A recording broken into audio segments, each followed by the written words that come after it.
Struggling to communicate with your co-parent? That's why Peaceful Co-Parenting Messenger was created. It's a communication tool for all co-parents, but especially those who are in high conflict situations. I always tell co-parents who ask, sign up for Peaceful Co-Parenting Messenger as early as possible in your separation and divorce process, because you never know when you're going to need a more robust communication tool that allows you to set boundaries on the communication you have with your co-parent. Are you getting messages that look like War and Peace? It's not a text message. It's the length of a novel. Set the brief chat limitation in the app and keep those messages short and to the point. It's about the kids, right? Keep the focus there. You can also limit the number of messages you receive in a day and other nice a la carte features meant to bring sanity to your life.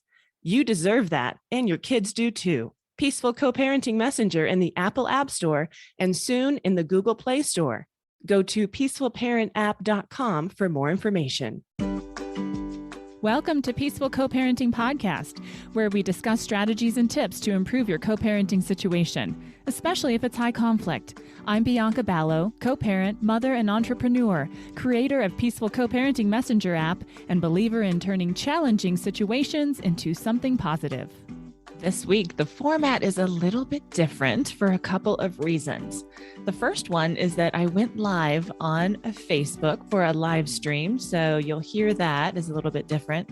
And there was a problem with recording this live stream in the beginning. So the first couple of minutes are cut off, and you don't hear my introduction to the very special guest that I had on and I was interviewing, who is the well-respected and revered Bill Eddy. So I wanted to record the introduction for you now, and then I will go ahead and play my interview with Bill Eddy.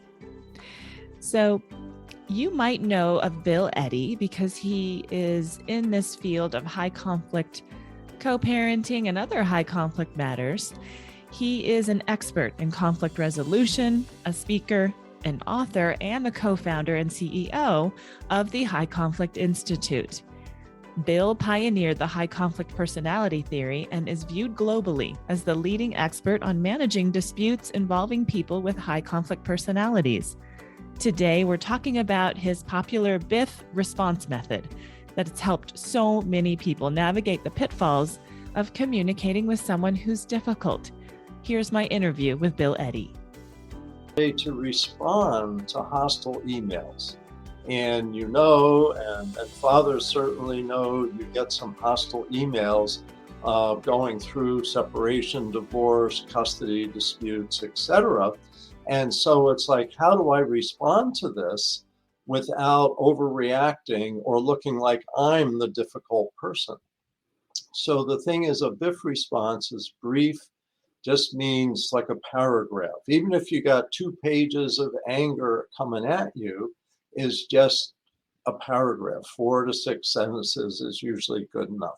Then it's informative. It's just a piece of information, when the party is, or when the grandparents are coming, or logistical things, who, what, when, and where.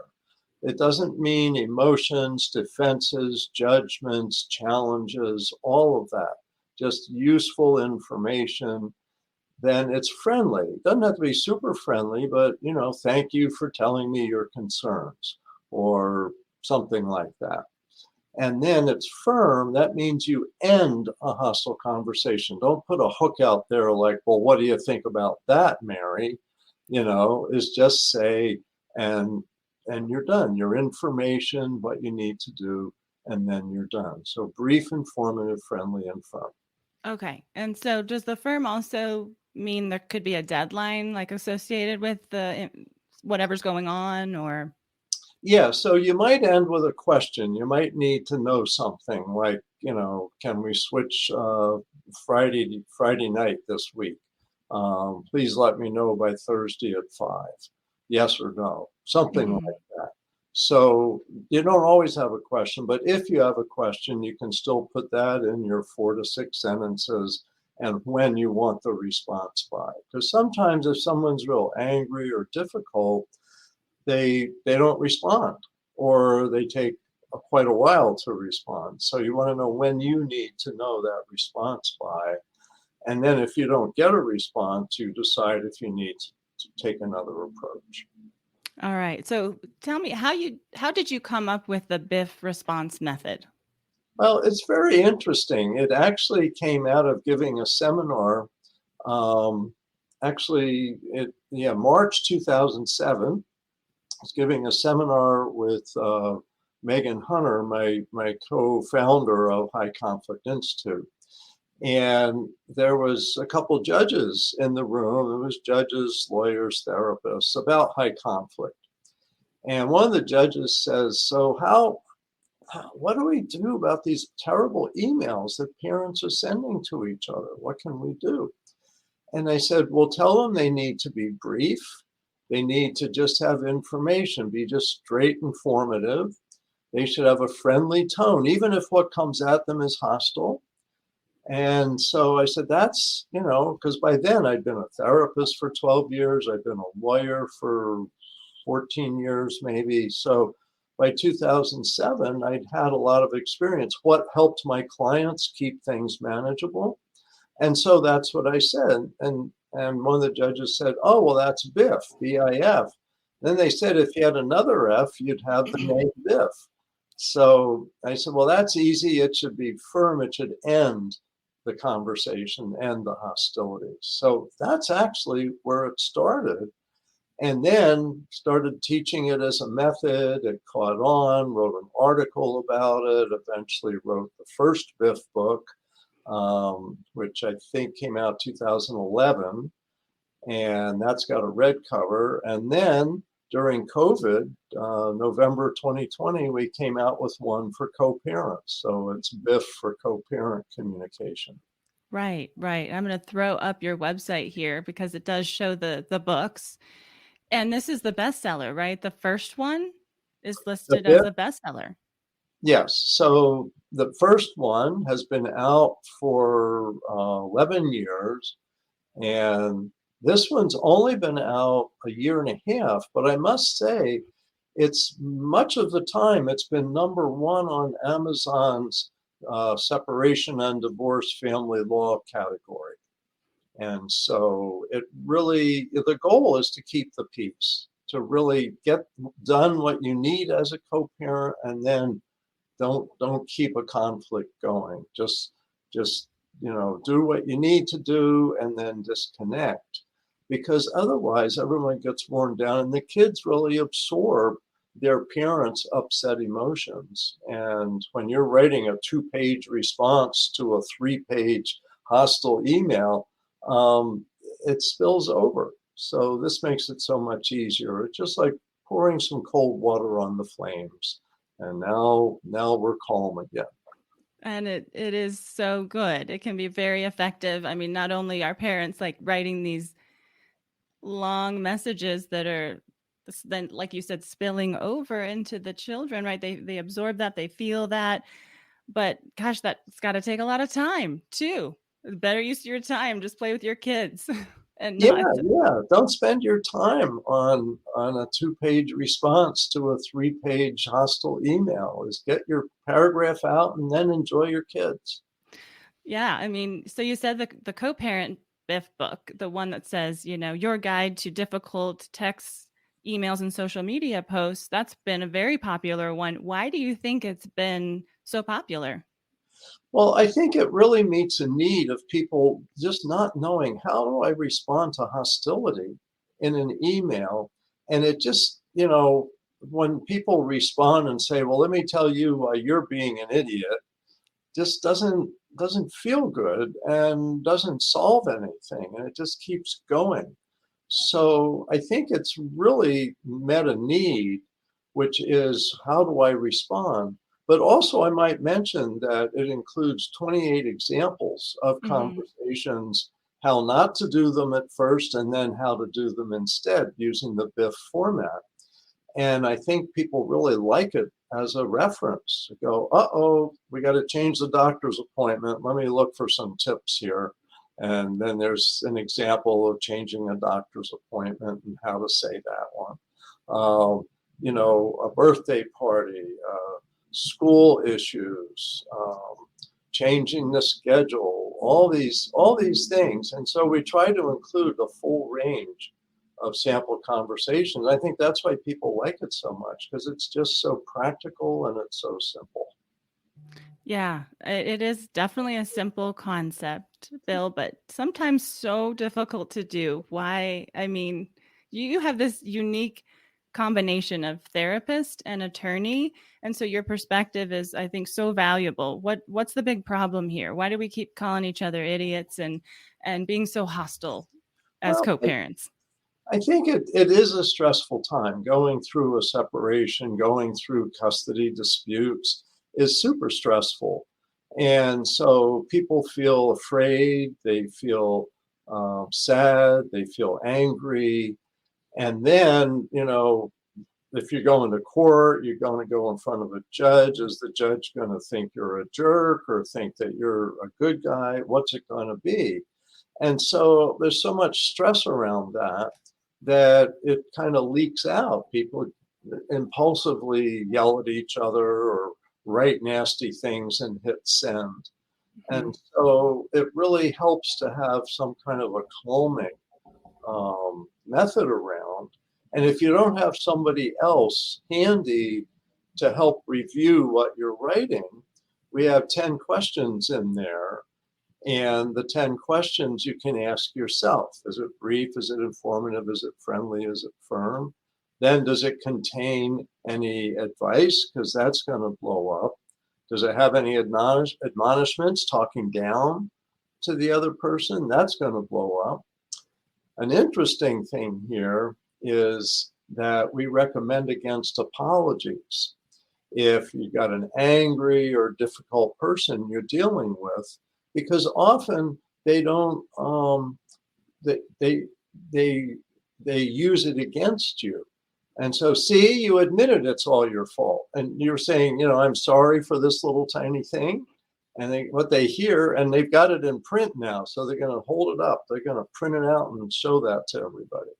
So apologies, this isn't a good place for that.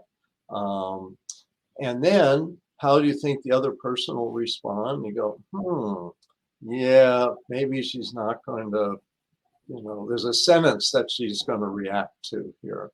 And then is there anything you've changed? So now you really look at it. And if there's somebody around, that's question 10, is get their input. If nobody's around, at least you went through those 9 questions on your own to kind of screen it. And then you feel good about it. Even if the other person doesn't like it, you feel good like you did it as a reasonable response. Right, a reasonable response. I like that. So you bring up no apologies, and I think that's a tough one. I think for some people, because I've heard you say that before. That like, well, if you did something wrong, like, shouldn't you say sorry? But what would you say instead of an I'm sorry? What I would say is, here's what happened, and here's what I'm going to do in the future. And so that way they know that you're addressing this as a problem that needed to be solved without saying it's like I'm guilty and now you can rub my nose in it. So, I thought I had the email for the doctor, but I didn't. So I went to the doctor's office and you were there and I'm not supposed to be there when you're there. And all this stuff happened. So that's what happened. Next time I've got the email, so I'll be able to just deal with it directly.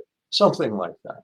So you show that you're addressing the issue without showing that you did something wrong.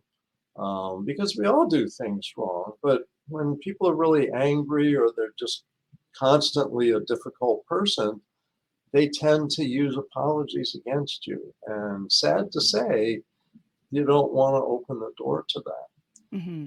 Most people, apologies work fine. And if you have a co-parent that's reasonable, then, apologies may work fine. But it's an odd thing, but with especially difficult co-parents, we recommend against that.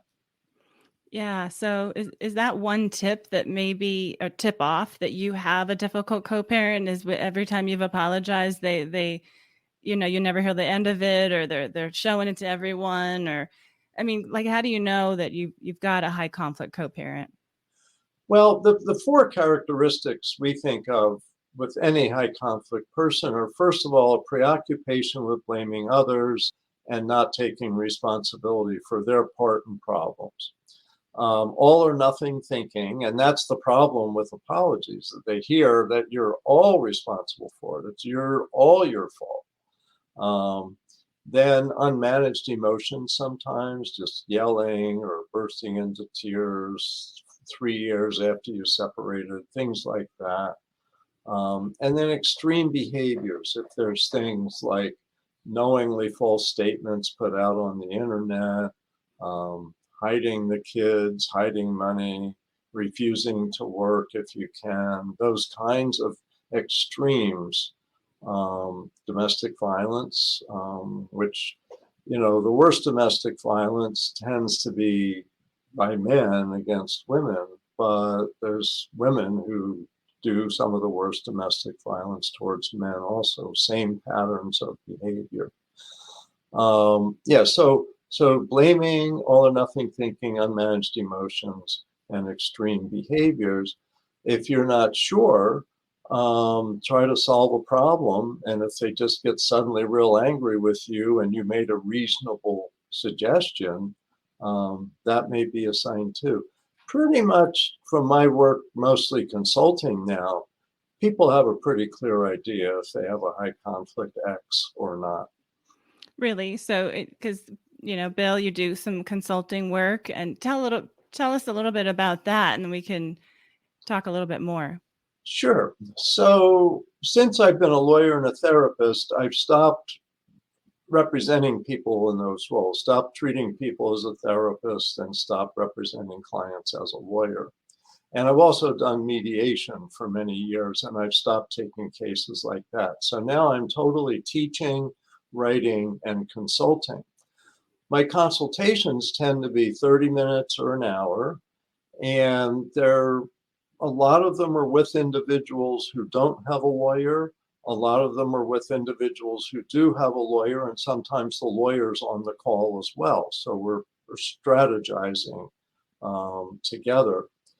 And in that, I explain high conflict patterns of behavior and give a lot of suggestions of strategies people might use. It's not legal advice, it's not therapy, it's really high conflict strategies. And what my experience is people mostly who do that have found no one else understands their situation. And they're so glad to know, that I get it, because they say the judge doesn't understand, my lawyer doesn't understand, and my therapist doesn't realize what it looks like in court. And that's where I can be kind of in the middle there.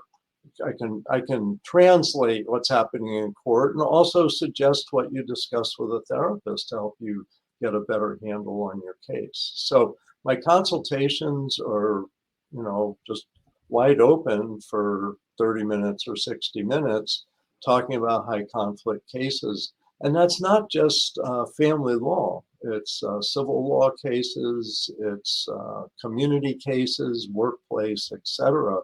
Because high conflict is something people really don't understand. And I feel bad for people going through like a high conflict divorce or custody dispute, because often nobody else understands what you're going through. And that's where I can be helpful. What are they not getting? Is it the difficulty of having a difficult personality that you're having to deal with? It's just Yeah, not. a lot of it is, there's come to be the view, which in many ways is positive, that it's both people, contribute to problems, both people can contribute to solutions. But if you're dealing with a co-parent who's got a high conflict personality, that means they're stuck. That's a pattern of behavior. And you realize that you do this, you do that, the other thing, it doesn't have an impact on them. That's what personalities are. They're the way people just constantly are, probably for a lifetime. And so what happens is you deal with a case where you've got this high conflict person on the other side, and you've been reasonable, and everyone assumes you're both high conflict or that you're both reasonable. And so they don't understand. Maybe the other person's done some abusive things. They've locked a 3-year-old in their room and won't talk to them. And they're crying and crying, and there's no relief. Maybe they've been physically harmful to the child. Maybe they yell and scream a lot. Or they lie, like to court, they lie to the kids and all of that. And so a lot of the people I consult with are dealing with all of that, but no one else sees it. And they go, well, why can't you just agree to 50-50 with this person who's ordinary? And it's like, they're not ordinary. They have these problems, but you don't see them because it's hidden behavior. And what you see in court is what people can look like for an hour. Right. And a lot of high conflict people can look really good for an hour and then go back and be abusive and rotten. So that's a lot of what we're dealing with and what I can help people with. Yeah, I would certainly agree that some of the people that I've talked to too with high conflict situations is that they feel like they're spinning out and nobody understands and nobody gets it, and you just feel really alone. So I think that you're a great resource for people who need to kind of connect with someone who gets it. I'd like to go back though to one thing that you had said about being in court, and when you're using a BIF response, it can be very helpful to showcase your ability to co-parent and stay calm. And so can you talk a little bit more about documentation and how important the BIF response is in relation to that, especially if you're in a custody dispute and you're trying to get more custody and you're in the middle of it? Yeah. So, well, courts want to know what's going on out of sight. And one of the things that's going on out of sight is your email and text communication. And so, and a lot of courts have ordered Our Family Wizard as a way of monitoring all of that. And so, whether you have Our Family Wizard or just keep, copies of your correspondence, you can show, look, I made a reasonable request, and this is the response that I got. My son's grandparents were in town. It's like the only weekend this year. And so I asked if we can switch weekends. I asked it a month in advance, got no response. 2 weeks before that, I sent something else, but I was respectful, friendly, offered a trade. And the other person yelled at me back and said, how dare you interfere with my time? And so you show this to the court so they can see you're being reasonable. Unfortunately, if you're not being reasonable, and the other side is, they can show your nasty emails. So that's why BIF is so important. You want to really screen what you write, everything you write through the BIF process. It's a good checklist, and that's what we've got in the book. We call it the BIF checker. So you check yourself before you hit send. So that's just one example, but the courts want to know what's going on, and that's why you should document things in general. When you use that word, and that's a good one, is write down when important things happen. Maybe there was an argument in front of the child that you tried to avoid. Is, if you can, the same day, write down what was said as accurately as possible and the date that you're writing this and the date this happened, because it may be 6 months from now, it gets raised as there was a time you did this awful stuff, and you're going to say, no, I didn't. This is what really happened. And you have your notes. You can put that in a document, or if you testify, refreshing your memory using your notes. So keeping good notes of important events, things you do, when you take the child to the doctor, when you have a parent-teacher meeting that you participated in, all of those things, sometimes people don't think to keep these records, but that's the kind of thing that shows what kind of parent you are.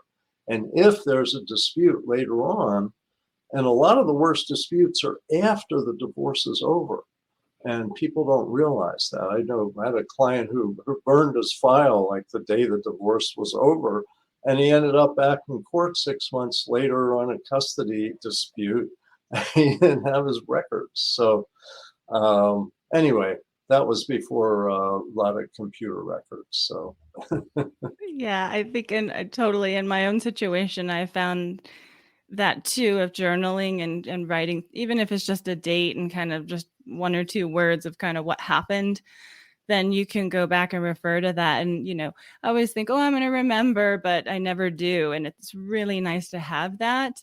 And I've also found that it does come in handy when it comes to people that you're working with in the court system, that if you have that documentation, it does go a long way, even though it's still kind of a he said, she said. There's more weight because you did it the day of, you put down details, and so it can be really helpful, for yeah, sure. maybe there was somebody else present and you made a note of that, and then they might be helpful. So definitely the same day is the best time to keep notes of any event. Absolutely. Yeah. So generally speaking, where would you say people are getting tripped up the most in their communication with their co-parent? I think I mentioned one of the Biff checker things is advice. And I see a lot of times people want to give the other person advice. Like, let me give you some advice, Jane. And, Yeah, we love it. and We love the advice. yeah, Not Jane is really. not asking for advice and is not interested in it. And you look kind of arrogant. And for men, you can get in trouble for mansplaining stuff, you know. So just steer clear of that. I think there's the risk of over responding. Is Mm. often just keep it simple, keep it friendly, keep it brief. All of that will help. So that's probably one of the biggest problems. The other is when there is a serious problem in the other person's behavior, is not describing it, but just giving a label like, well, she has borderline personality disorder, so Your Honor, she should never see the child again. And Mm. that's not helpful. You need to explain what's the pattern of behavior. Maybe there's uncontrollable anger. Sometimes people have that. There's, undermining my parenting. There's comments, alienating statements and behaviors, uh, Hmm. extreme emotions, all of that stuff that land on the child. Um, so, yeah, these are things to watch out for. Just explain what your concerns are. Yeah, you mentioned some good keywords there. I think rather than diagnosing someone, that's probably a no, right? In court, whether you're saying they're a narcissist or they're borderline or whatever, probably a big no, right? You use some of No, those other words that you had just said. yeah. Yeah, all of that. You don't want to look like you think you're a therapist diagnosing your spouse. Judges are particularly offended by that. They don't, because they see it as name calling, and how can you know for sure? The reality is you may really know because you may have learned about this, maybe discussed it with a therapist. You've been through maybe 5 or 10 years of living with someone with a personality disorder. So you may have, in a sense, become an expert on it, but the judges don't want to hear those words. Hmm. Words that are helpful is patterns of behavior. You know, she's had this pattern of yelling and screaming at the kids and blaming them and telling them they're stupid or this and that. And then, you know, you talk about that pattern and that it's existed since the first year you were together, and that was 8 years ago. And so it's very unlikely to change, Your Honor. And that's my big concern. Rather than, oh, well, she has borderline personality disorder, so she shouldn't see the kids. That's not helpful. Yeah, absolutely. The other thing I think is unhelpful for co-parents is the impulsivity that you kind of mentioned earlier. But I do think that's a one to go back to, just because when you're getting attacked by someone that you used to be in an intimate relationship with, they know your triggers, right? They're pushing those buttons, and you're gonna want to respond like right away. And that can get you into trouble. Absolutely. And that's a very good point. That's one of the most vulnerable times. And you want to have some phrase that's ready to go, I'll respond to this later. And they say, well, tell me now. So I'll respond to this later. I need to go. Um, I'll respond to you within 24 hours or something like that, so that you're not being abrupt. You're not getting pulled into a conflict to make you look bad and to hook you into saying some awful things. And now, they've got you saying those awful things, people recording conversations or stuff like that, even if they're not supposed to be. So, yeah, it's like just be prepared.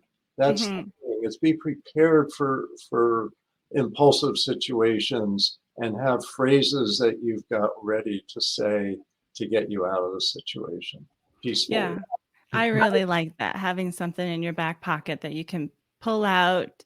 And that was actually a question that I had from a viewer. They knew that you were coming on the show, and we were going to do some of these questions at the end. But this is a good time to bring it up, because one of the questions was, when do you not respond, and when do you need to respond to your high conflict co-parent?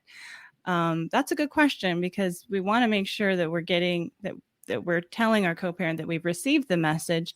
But when are those times when we don't need to say anything at all? Well, first of all, in person, it's better to save it and say, okay, I'll get back to you on that, because there's the chance you're going to fall into an argument, and that can be a trap. So in person, you want to be careful you don't get in depth into things too much, especially if the kids are around. Like an exchange time is not the time to discuss, support, parenting schedule, all that stuff. Do that by email separately. So avoid in person, just be pleasant, be respectful, and get out of the situation. Now, by email, so the big question whether to respond, and we have that in the front of the book. And I also want to give credit to my co-authors, Annette Burns and Kevin Chafin, for the BIF for co-parent communication. She's a family lawyer, he's a family therapist, and they contributed. So we really did this kind of a third, a third, a third. But the idea is in there is that you don't always have to respond. Most of the time, a BIF response is better than no response, because you don't want to look rude and then have them go to court and say, here's these 6 times I got no response, and this was a legitimate question. So if it's to persuade someone, like they're angry at you about something and it's just between you and them, it's not something likely to go to court, you might just ignore it. Or if you've already said something, people often ask that and say, what if I gave a BIF response and they just come back and they're still hostile and complaining? Is then give a smaller response, like a sentence maybe, and say, I don't have anything further to say on that subject. I won't be responding further on that. Then they write again, then you don't respond. You've already explained your response, and now that you're not going to respond again. So it's take your time. But if you do a BIF response, write it out, ask yourself those questions, and see if someone else can review it before you send it, especially if it's a very heated topic or a big topic. Mm-hmm. I love that, of having someone review it. And then, did you also say in the book there's a BIF checker, so you can check yourself if you don't have a BIF checker, like that somebody you can call? Right. So the BIF checker is just those basic 7 questions. Is it brief, informative, friendly, and firm? And then does it have any advice, any admonishments, and any apologies. So that's the BIF checker. And all the conversations throughout the book, the first time around, we say, let's look at the BIF checker. Is that friendly? Well, not so much. So you know to go back and fix that. Yeah, All a good right. self-help tool. So we've got a question from Casey. He says, what if the conflict method they choose to employ is to just not respond? Yeah, and that is one of the ones that can be difficult. The idea is do your end of the conversation. If you've said, please let me know by Thursday at 5 and I haven't heard anything. Yeah. It's Thursday at 5:30. Please respond. Otherwise, I'll need to pursue other approaches. Something like that, which often means I got to call my lawyer and say, what should I do now? Uh-huh. Or I'm going to have to make other plans because I thought I'd have the kids and my grandparents are here. We'll have to do something else or propose a backup plan. But that's not unusual. We get that people don't respond at all.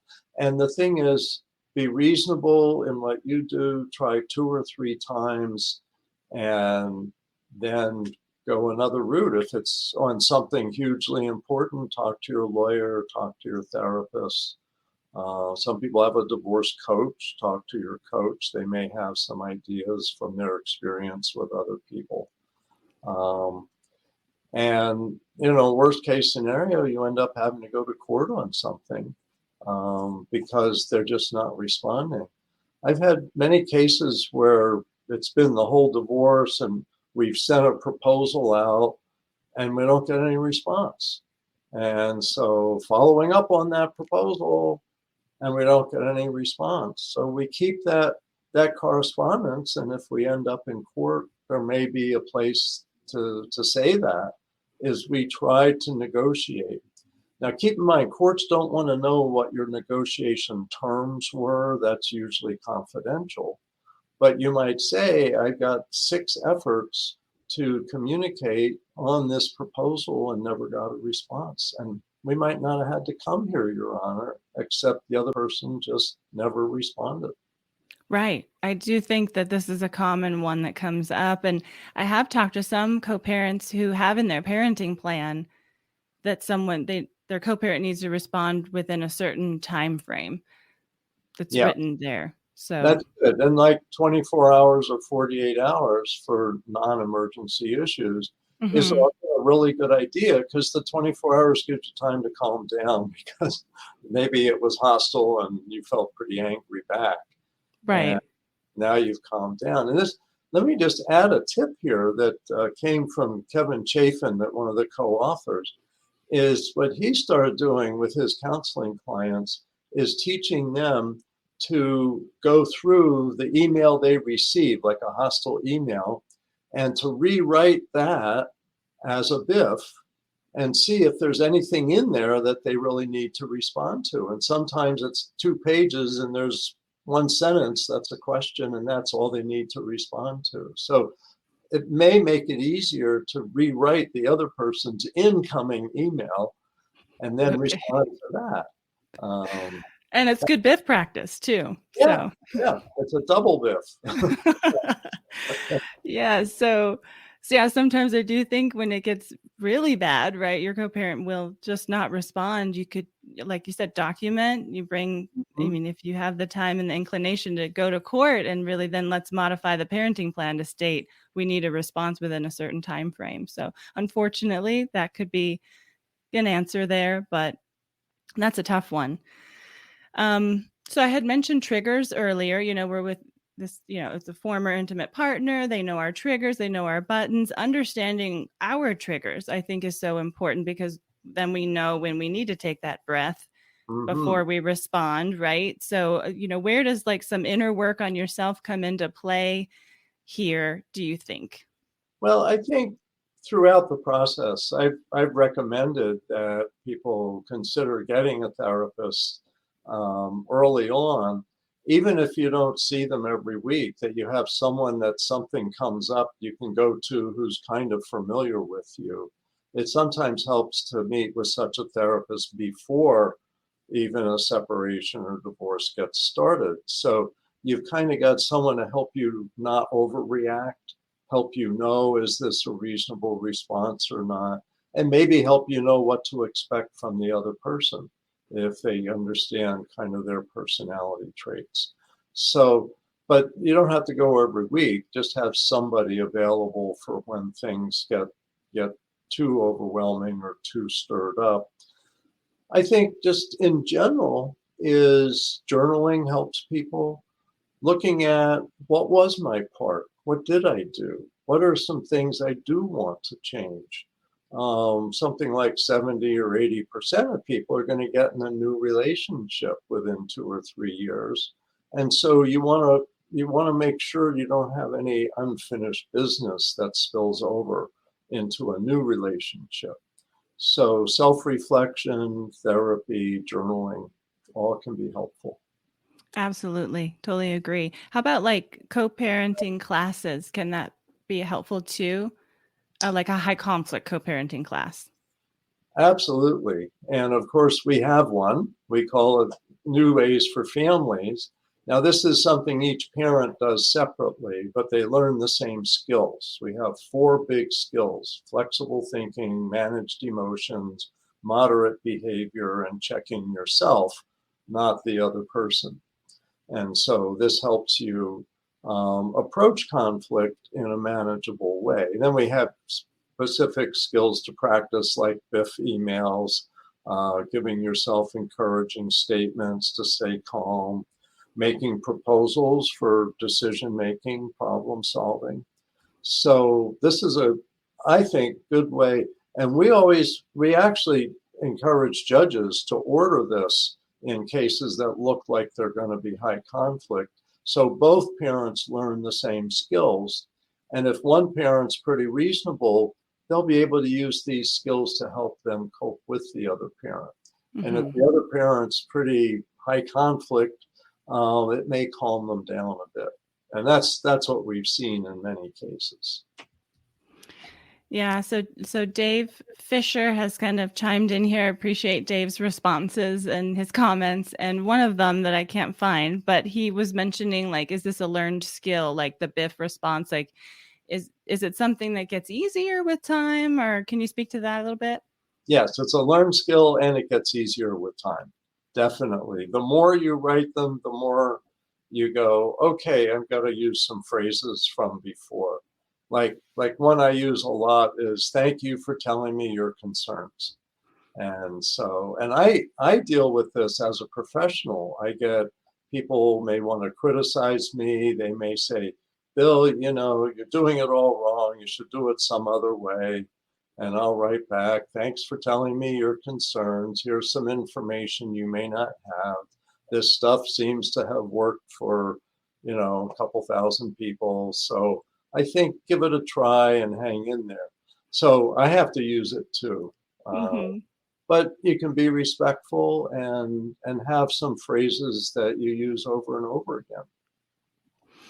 So in terms of like high conflict, and narcissistic, those terms have been showing up more and more, it seems like. And I'm not sure if it's just like a popular word that's just popping up more, or it's like happening more in the world. What do you think, Bill?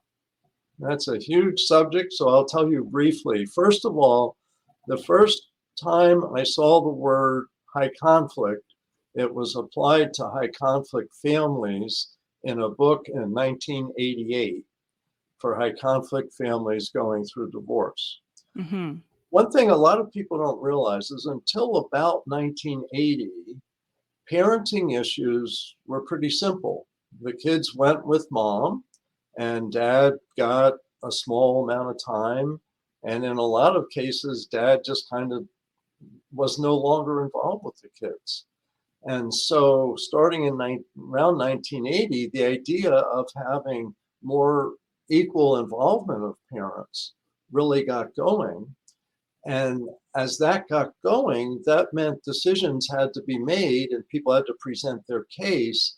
And that's when high conflict got going in a certain percent of cases, like 25% maybe. So the first time it showed up was then. Is it increasing? I think it is. And that's why you're seeing these terms more. Um, there's three things to personality development. There's your genetic tendencies that you're born with, there's your early childhood experiences, and there's the culture you grow up in. Our genetics haven't changed much in the last few thousand years. Early childhood has changed a lot. We have smaller families, people move a lot. So that's a partial contributor. But a big part is our culture today is teaching high conflict. If you turn on the television, you're going to see somebody yelling at somebody throwing something. If you watch the news, you'll see the most high conflict news from around the world today. If you go to movies, movies are often about somebody who's misbehaving and how do you deal with that person. Maybe it's, a big war between different colonies on a distant planet, but there's high conflict in our world today, and it's sad. And that's where I encourage parents to limit kids' exposure to all of this cultural stuff, so that how much they see TV, how much they can access on their phone, all of that is worth having some control over, because kids absorb all of this, and it's hard for them. And yet a reasonable parent can really help their child through these years and have kids that grow up just really great. So yeah, don't absorb the high conflict. Be reasonable and support each other. How about the word narcissistic? Yes, well, that I learned about personality disorders in 1980 because I was trained as a therapist then, and the DSM-3, the manual that's now the DSM-5 TR. The DSM-3 came out with personality disorders for the first time, and people on the committee came to our clinic and trained us in personality disorders. So that's 42 years ago now that I've been exposed to narcissistic, antisocial, borderline, histrionic personality disorders. But in general discussion, it's really been maybe even less than 10 years that people talk about this a lot. It's a lot on the internet, all over the place, but there is more narcissism. There are people with narcissistic personality disorder. So it's a serious subject that shouldn't be just thrown about as a word or as a weapon. You're a narcissist. That doesn't help anybody. Right. Not But helpful. what does help is to realize some people do have narcissistic personalities. And if it's a disorder, that means they really are blind to it, and that they really do lack empathy, that they're going to be arrogant, they're going to be disdainful and insulting of the people close to them. And it's a bad pattern. It's not healthy. They're not happy. And it's not good for kids to be exposed to too much of that. Although I don't like cutting parents off. I think you always have to have both parents involved. But you may need to be the primary parent if you're the more reasonable parent, so the kids are exposed to healthy methods and exposed to empathy and caring about other people and not being disrespectful. And those are things narcissists do, sad to say, without even thinking. Mm-hmm. And that brings me to a question from one of our viewers.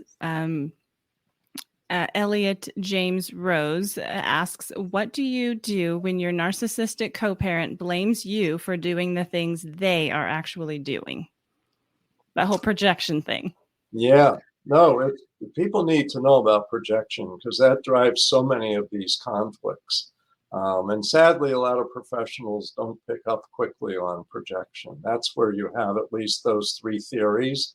It's what's being said, or it's about the person who's saying it. That's the problem. So generally, what you want to do is a BIF response. No, I'm not doing that. This is what I'm doing. Best wishes. Mm-hmm. Something, don't engage. That's the thing. Don't get into a bitter back and forth on that. Either Mm-hmm. they're going to get it or they're not going to get it. And a BIF lets you give them information. Like, let's say they say you're spreading rumors on the internet, and you're not, but the other person is. Right. You want to say, thank you for telling me your concern. I'm very careful to be accurate and limited in what I put out on the internet. And I believe everything I'm putting out there is accurate. And have a nice day. Have a nice day. Yeah, that's it. Yeah. Good luck, whatever. Oh, yeah. That's so hard because it's like, I know it's so hard. Like, it just is. Like, I'm listening to you and I'm like hearing, thank you for telling me your concerns. But inside I'm going, but I'm not thankful about your concerns. But you still kind of have to have the friendly tone, appreciate you bringing your concerns to me. I totally hear you. But I also feel like it is so simple and yet so hard to do as well. And you need sometimes. to have people you can talk to and say, I'm so angry that they said that. Right.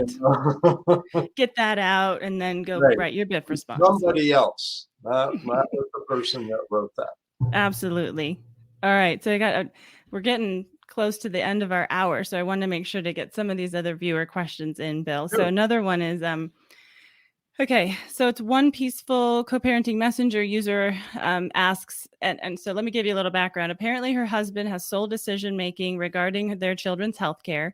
It does state in their parenting plan that he should communicate with her about what's going on medically, but no other specifics like when or how to communicate. She wants to know what's the best message to send to a co-parent who refuses to communicate regarding our child's ER visit and doctor appointments. Well, there's two levels. One is, if you want to stay out of court, is probably accepting it's not going to go quite the way you wish it would, but you could say a couple times, here's the best way to communicate with me as the court order says you should do, and then lay out your suggested way of being communicated with. If you're willing to go back to court or there's other issues collecting, this is the kind of thing that you keep your journal notes on, that, I did this and, this and this decision was made. I never received email, text, verbal requests for information. And it's very important that the court make clear how I should be communicated with, and here's my proposal for that. So do your proposal to the other person first. If that goes nowhere, you may say, I hope I don't have to go to court to have this clarified. Right. But sometimes, you have to choose your battles. And if someone has sole decision making in an area, the court's made a decision that that's necessary. And so you don't want to dig yourself in a bigger hole if the court thinks that you shouldn't have equal decision making there. And so that's where you have to decide how far you want to push that. But the courts don't like it when people abuse sole decision making. So that is a legitimate issue to raise with a lawyer if necessary. Yes. Would you recommend like sending one ahead of time where you're like, oh, I know our daughter is having a doctor appointment today. Can you please let me know how that goes before tonight or something like that? Sure. No, that's a good thing to do so that it's a heads up. And one thing, if you're dealing with a difficult co-parent, is a heads up is helpful and repetition is helpful. And so you might say even a week ahead, I know, there's this appointment next week. Please let me know how it goes. I'm hopeful the doctor will address the issue or whatever it is. So something positive. That's a good BIF. Yeah. Okay. All right. So another question from Grant Kenneth Gilpin, is it impossible to co-parent with a high conflict co-parent who just counter-parents against you? How do you deal with that? I think with these techniques, choose your battles, decide, how much you can do kind of communicating directly with the person as reasonably as possible. And if necessary, going back to court and getting a clearer court order. Judges don't like people not co-parenting unless there's a big reason for that. And sometimes there is. Mm-hmm. And sometimes it helps to say, like the third time they haven't responded, if you don't respond further, I may have to go back to court on this issue. I hope that won't be necessary. Right. So, but give it at least 2 tries before you get to the third one where you suggest you may have to go to court. Sometimes that gets people's attention. Uh-huh. All right. Bill, thank you so much. I want to wrap up with a little bit about what you're doing because I'm loving your podcast. It's all your fault. No, it's not all your fault, Bill, but that's the name of the podcast. Tell us about it. Yeah, so it's titled It's All Your Fault. And we talk about high conflict personalities, methods for dealing with them. And it's really broad range. So family law is really where we started. So we do talk about that a fair amount.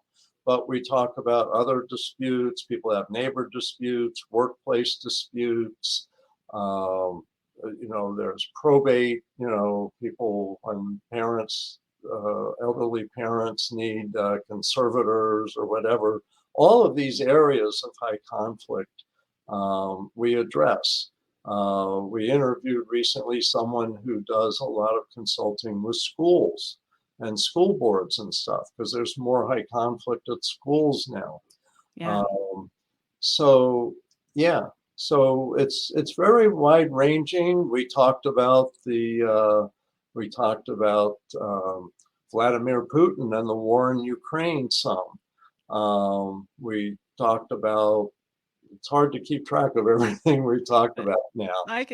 Some current events, like I was mentioning to you before we started going live, the Will Smith debacle and yes, like lots of stuff. I really enjoy it. It's really diving deep and bringing a lot of insight. And it goes to show like, hey, a lot of us, even the Hollywood stars, are struggling with this stuff too. So absolutely. And so we give tips to help understand all this stuff and how to respond. And if any Hollywood actors are listening, I think it may help them stay out of trouble.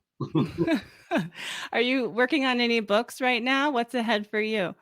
I am actually working on a book, and it's somewhat of a general book on bullies and how we're developing a culture of bullies that really rewards bullies in many areas of life and what's feeding that and how to overcome and manage that. So it's very much kind of a cultural view of what we're facing today and how to manage that because it's picking up speed. I think, like you said, there's more high conflict talk about high conflict now, and that's what I'm trying to look at and hopefully get from families to government officials to businesses to understand how we can rein in some of this high conflict because it's not good for anybody, especially for kids.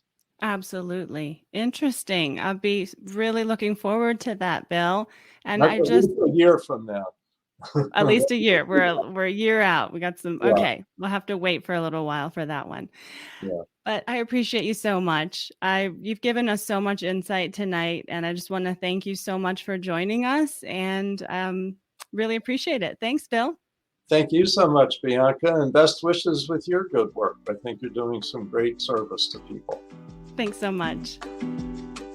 Thanks for joining us this week on the Peaceful Co-Parenting Podcast. I hope the time was well spent and you got a lot out of the episode. If so, please rate and review the podcast. I would really appreciate it.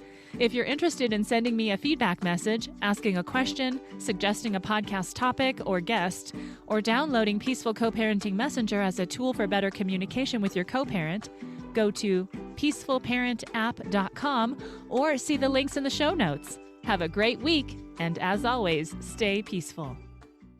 This episode of Peaceful Co-Parent was brought to you by the Equal Shared Parenting Program. Do you find that you're ever in need of someone to talk to, like a counselor or a therapist? How about legal advice?